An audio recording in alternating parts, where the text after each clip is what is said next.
You know, we're talking tonight a lot, of course, about what Liz Truss might do, but it is also a moment to reflect on Johnson's premiership. I mean, and you know, you're close to Boris Johnson, you've worked with him. What a terrible waste.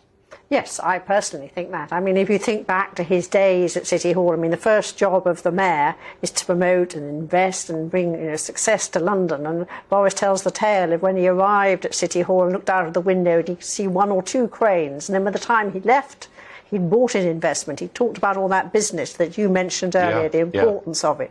And there were more cranes than he could count. So absolutely, he bought in investment. You know, he builds up people's success and encourages people to be successful. And of course, the next most important thing is to make sure that Londoners feel safe. And he had Kit Malthouse and then Stephen Greenhalgh. You know, and under Kit, we significantly brought down crime, particularly youth crime, particularly when you consider what's happening on the streets of London today and even in these last few days. I mean, sadly, as the Deputy Mayor, I often went to some of the young people's funerals. What a waste of life now. Yeah, how terrible. No, I mean, all of that is shocking. Families. But in a way, as Mayor of London, he was a cheerleader. He was a salesman. And nobody would doubt that he's very, very good at that. Absolutely. Fiendishly clever, fiendishly quick. But isn't history going to say that he turned out to be a very good cheerleader, but not a very good leader when it came to national government?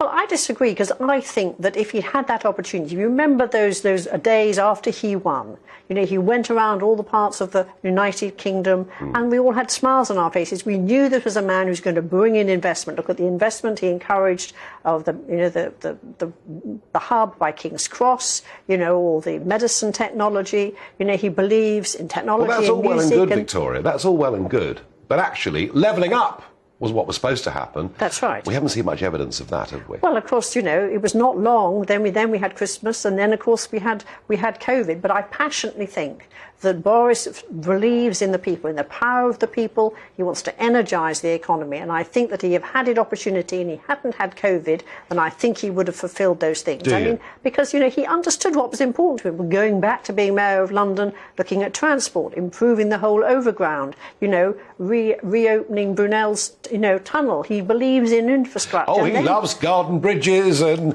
cross-channel bridges. But, you know, he made the Freedom Pass 24 hours. He increased the number of people. But in the end, we finished up with 40 to 50% of those new 2019 voters losing confidence in him.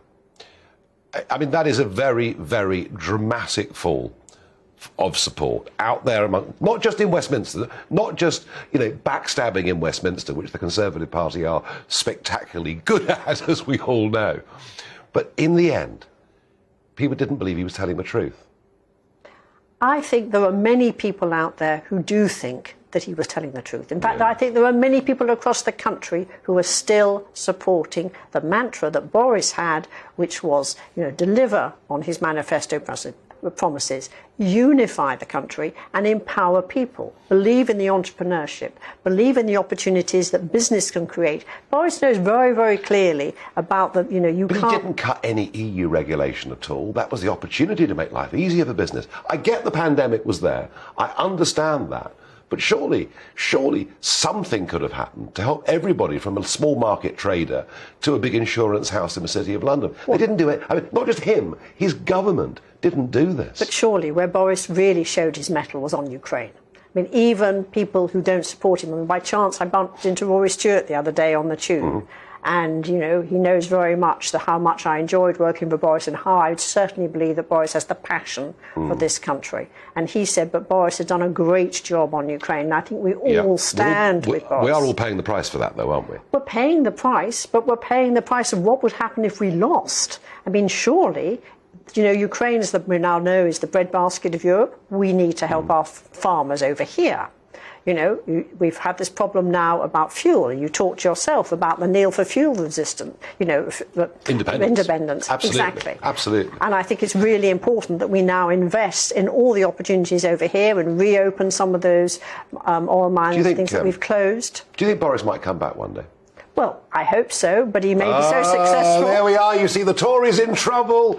Well, if you talk about a former leader coming back, you're not making Miss Truss's life very easy, are you? I think, just like you, Liz has got an absolute opportunity to govern this country. She's been very, very clear in her campaign that she understands the troubles and the issues facing people in a day-to-day life. And I've absolutely no doubt at all that she will spend those next few months fighting for our country. We're going to find out pretty shortly. Lady Victoria Borwick, thank you very much indeed.